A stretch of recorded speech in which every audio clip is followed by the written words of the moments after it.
Thanks for joining us for another exciting episode of Film Reels. We're going to be interviewing local actor, filmmaker, Barrett Lione Seaton of In the Shed Productions. So kick up your feet, put it up on the ottoman, and then trip over it like Dick Van Dyke did, because that's where all the cinema magic happens in the 50s.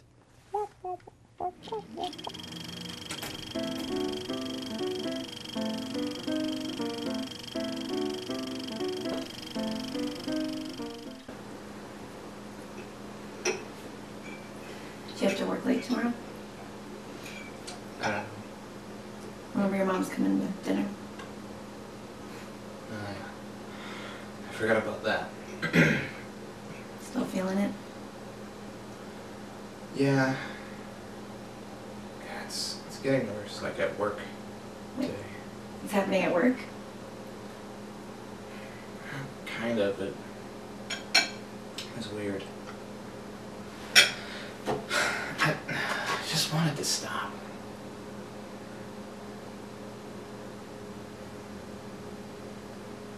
Oh. I know, your PTSD seems really intense sometimes. It's just like I can't get it out of my head. Before, when it got worse, every day, it seems so real. At least before, when I went from my nightmares to seeing it during the day, the medication always helped. Has Dr. Lynn mentioned anything about upping your dosage? No, but I'll see her again tomorrow and probably talk to her about it. Good.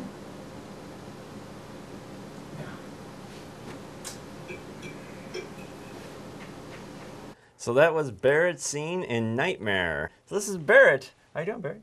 Good. How are you? I'm awesome. All right. So where were you? So let's get this started. Where were you born? I was born in Denver, Colorado. Denver, Colorado. Yeah. So what brought you out here to Wisconsin? Was that at a young age, or you came Yeah. here? Okay. Yep. My mother moved here probably when I was about a year old. A year old. Okay. So you didn't remember much back then. No. So what was life growing up? I grew up most of my life on a farm. Okay. So did the kind of chore thing before school, after school. Had a lot of woods to play in. Nice. A lot of adventures. Yeah, I was gonna say. Absolutely. So did you have cows, or were you? We had mostly pigs. Had some chickens. We also did a lot of corn and Corn. Okay. soybeans. Yeah. I like it. Where did you go to high school? I went to high school in Lodi. Okay. Yeah. And were you involved with any kind of like extracurriculars then, or? Yeah, I did a lot of sports, but I also did show choir and some musicals, some set production. Nice. Kind of stuff. So you remember any productions from back then that you did? Yeah, well, the bigger stuff that we did was more in show choir, and those were sort of themed shows where we do like songs that emphasized on the U.S. or something like that. Go at USA! Yeah. Yeah, I think, well, that was right around 2001. Ooh. So that became a theme. Yeah. Yeah. Where did you go to college? I went to college at Winona State. I was in Minnesota. Okay. And what were you majoring in? Geology. Geology? Yes. What made you want to go into that? The outdoors. The outdoors? Yeah. And you said you were involved in some clubs during your college years? Mm-hmm. Yeah. What were some of those? I eventually got into sort of an environmental group, which it was sort of a faculty student-run organization. Interesting. And we had a big push to get all the vehicles on campus to be on biodiesel. But how'd that go? Well, we had a good push at the beginning, but that was sort of near the end of my college time, and so I left, and I don't think anything ever happened from it. Boo. Yeah. But yeah, and then also I got involved a little bit with the Frozen River Film Festival, which is it was actually a base from the Telluride Film Festival out of Colorado. Okay. Yeah. Awesome. So at what point did you realize that you wanted to become an actor? That was definitely in South Korea. South Korea? Okay. So, Barrett, you're an international actor. Yeah. You're our first one that we had. So when did you go off to Korea? And what brought you out there? Yeah, I went to Korea in the very early 2009. Okay. That was right after I'd been living in South America, and I moved back to the U.S. and tried to get work. And I had a sort of a 6-month gig as a trail builder, but then that was right as the economy just tanked. Yeah. And so I was looking for anything. I looked on Craigslist, and I saw a random ad. It said, teachers wanted, teach English in Korea. All you need is a college degree. So I was like, I've got a college degree. Yeah, you've met the qualifications. I can do that. And they called me up, and they said, yeah, you can come teach. We got a position for you, but you got to decide in 2 hours or else somebody else is going to take it. No pressure. So I was like, oh, okay. I was like, hung up the phone. I was like, all right, Mom, should I go to Korea? Call my friend. Should I go to Korea? And they're all like, well, yeah, why not? I was like, all right, I'll go. And I told them I'll go, and they're like, all right, your ticket's booked. You leave in a week. So this happened that fast. Yeah, it was. Okay, so how did that go? How did the teaching? It was all right. They ended up putting me in a kindergarten class. I said I don't want to teach kindergarten because, not that I dislike kids, but I knew it's something I've never done. And Yeah. But so I ended up teaching this kindergarten for 4 hours a day, 5 days a week, and it was good. I was too playful. Yeah? The school actually didn't like me because I wasn't disciplined. I didn't yell at the kids like, be quiet. It's like, settle down. Yeah. Didn't flip the light switches on and off to get everyone's attention. Yeah. I was more like the kid with the kids, basically. Like, had the building blocks with them, and you were like, and let's play trucks now. Exactly, yeah. Okay, so at what point, while you were teaching, did you start looking into acting, or did it kind of happen? No, it was about a month in, I decided that I just really didn't want to do that. Okay. So I told the school, and they were quite angry about it, that I didn't want to do it anymore because they paid for me to come over there and my visa. And anyhow, so they finally let me go. And I met someone randomly at this park through a bunch of mutual friends who was a goofy character, and we got together and became sort of friends. And he said, hey, you should join our improv troupe, Okay. which is called Soul City Improv. I like it. So I started going to that, and I discovered my love for comedy improv. Nice. And that eventually started, we started touring around Asia. So we were going to Tokyo, Beijing, Hong Kong, different places. Yeah. I didn't get to go to everyone, but I went to a few, and it was cool because it was the first time I'd ever been paid to perform on stage internationally or anywhere, really. You get the bug. Yeah. The acting bug got you. But yeah, we ended up meeting in Tokyo. We performed with Improv Boston, and this woman, her name was Shauna Landry. She's in a film called Milk. That was probably one of her bigger roles. But Okay. yeah, so she sort of inspired, I would probably say, a lot of us to look at bigger acting pictures. And then somebody else in the troupe had said, I can get you in with one of my agents, and you can start acting full-time in Korea. Yeah. And so I decided, I was like, well, it's either go back to teaching or try this acting thing. And I said, well, acting sounds way more interesting. Way more. Yeah. So is that when you said you got an agent while you're out there? Well, you have agents in Korea, but they're semi-agents. They're more like little leeches, basically. So like you're the talent. I'm just gonna find you everything, and you give me a percentage of. More like even less. I than don't that? give them a percentage. They say I'm taking 70 to 80%, and Wow. you get what I tell you. You get. Oh, okay. So yeah, really leeches are like taking what they want. I got you.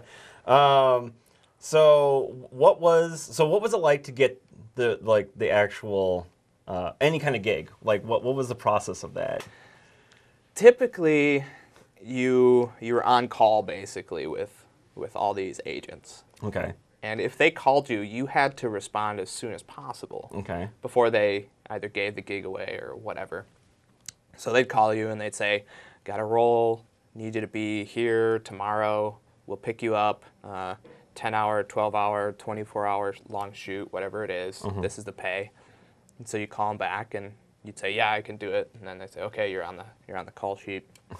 And then, yeah, that next day, you know, you'd show up wherever it was. It would be really random. They would tell you like a random subway stop or like someplace, and they would bring you out and pick you up and bring you off to the shoot. And they would sort of act as your agent. They would sort of act as your translator. A really great description is Lost in Translation. So there's this scene in there where he's doing a commercial, and Is that it was like a scotch or something like that. Yeah. But it's so perfect because a lot of the times that's exactly what it was. You'd be doing something, you know, reading your lines, and the Korean director would come up to you and he'd be like, you know, spouting off all this stuff in Korean, and you're just like, and he'd be moving his hands. Yeah. Maybe saying a couple words in English. And I'd be like, okay, and the translator would come over and they'd be like, okay, Do it bigger. bigger. Yeah. And I'd be like, what? What do you mean bigger? And they're just like, bigger. Yeah. And so you just keep doing this over and over, and you get so frustrated so that finally at a point you just think you're gonna overreact, and they're gonna you know be like, ah. But then that's the one they're actually like, oh, cut, oh, perfect, oh, good, yeah. Yeah. I love it. So what was the process of getting paid there? That was very interesting.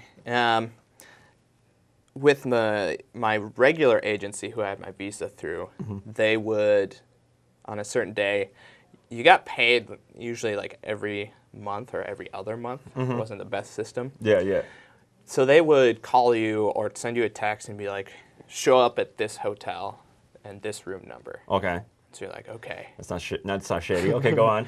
So you go there, you knock on the door, and they open up the door, and it's these Russians, and they're like, come in. And you're just like, okay. And they're like, sit there, and you sit, and there's another like side room, and there's a curtain up, and these ladies are behind there. And they're just counting out cash. And then they call you up, and you basically go over to those ladies, and they count out your cash, and they set it in front of you, and then they just kind of nod, and you're like, take your money, and you leave. That was definitely the most interesting way. Yeah. I love it. So you were in some films while out there. One of them was Bartender. What was that like? Well, it was actually a show called The President. The President, okay. Yeah. But I was a bartender. You were a bartender, okay. Yeah. Got my information mixed up. That's okay. Yeah. But that was a common sort of thing. You'd be in all these different dramas as little random parts. Yeah. And then, yeah, they'd show up, and even if you had like a line or a word, you'd walk around on the street, and you know people would see you and they'd recognize you, like, oh, I see you. And you said that you were with, was it an English guy, a Russian girl, and Yeah, and all of them were, you know, I worked with Russians, a lot of Russians, people from Uzbekistan, Kazakhstan, Kyrgyzstan, any stan, people from South Africa, Ireland. So it was funny because usually they were playing somebody who spoke English from the United States. Okay. But, you know, they never really. It was always terrible accents. So that was why I was lucky, because I actually had an actual American accent. I love it. Yeah.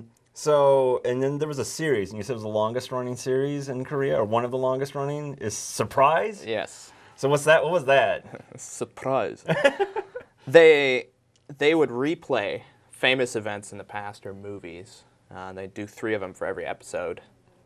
And basically they would hire us actors to do the reenactments of whatever it was. And then during the actual show, the airing of the show, one of the 3 replays was false, and 2 of them were true. And so they would kind of guess, and they would tell historical things. Yeah. Interesting. And you did one where you were a soldier? Yes.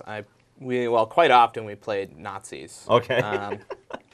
But my favorite one is we were on a beach, and we're sitting off, like looking across the ocean, and then later on in that scene, we're having a fight, a battle, and we actually get to drive this old World War II era truck. So my friend is driving it, and I'm sitting in the passenger seat, and we're driving on the beach on this thing, and they're like, we want you to drive to this spot, and then hit the brakes, and then jump out, and whip out the guns and shoot, and then get shot. And, it was just like, I don't know, it was fun. There was a lot of random stuff.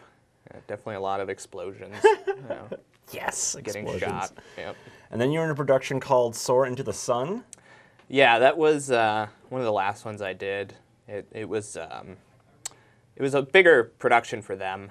I think it was somewhere in like the $30-40 million budget, I think. Okay. And it was this big war film, and it was his name is Rain. He was in Ninja Assassin. Pretty much, it was his last film before he went into the service that he had to do. Okay. What was the location like there? It was pretty intense. You drove out into this area that was just like all gravel. It looked like a big parking lot, and there was a big Buddhist temple off in the distance. And then you would get out and follow your agent, and you're like, where are we going? And then all of a sudden you would turn this corner, and there was this big cement like doorway going down into this cavern, basically, this underground bunker. And once you'd get in there, you'd see like these massive movie posters on the side from all their films, and it was just one of their studios. I think it was built definitely during the 80s, especially when they would film a lot of propaganda in there between South and North Korea. So they would do their South Korean propaganda to send to North Korea. So yeah, you came back to America, back to Wisconsin. And then I met you on Steam Dial, which is how I know you. Wasn't that a fun production? Yeah, it went somewhere. Where did it go? But after you left that, you were in Mad Monkey Productions. Was their company that you started? Yeah. And you guys did silent discos, which I thought was an awesome concept. Talk more about that. Yeah, silent discos. Basically, I discovered that in Korea as well.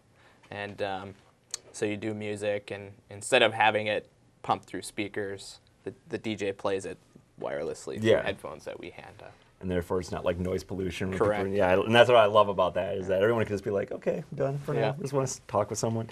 So now you're out in Colorado again, and you have In the Shed Productions. Talk about that. Correct. I started with 2 other filmmakers basically out there, and we decided we all wanted to get together. We had all our lights, camera equipment and stuff, jibs, and we decided that we wanted to pool our resources and sort of our minds to start a production instead of being individuals doing our own projects. And as soon as I get back from this trip, we start production on our first bigger short film. Sweet. What's it going to be called? Can you talk about it? Yeah, it's called Clean. Actually, Clean. I'm the producer and the lead actor for that one. Nice. Well, thanks, Barrett, for joining us. Thank you. We didn't get a chance to talk about it, but check out at this link After the Fall, which is an awesome short film that I've seen that you were in. Right. And check it out. We're going to show you a little clip right now, and take care.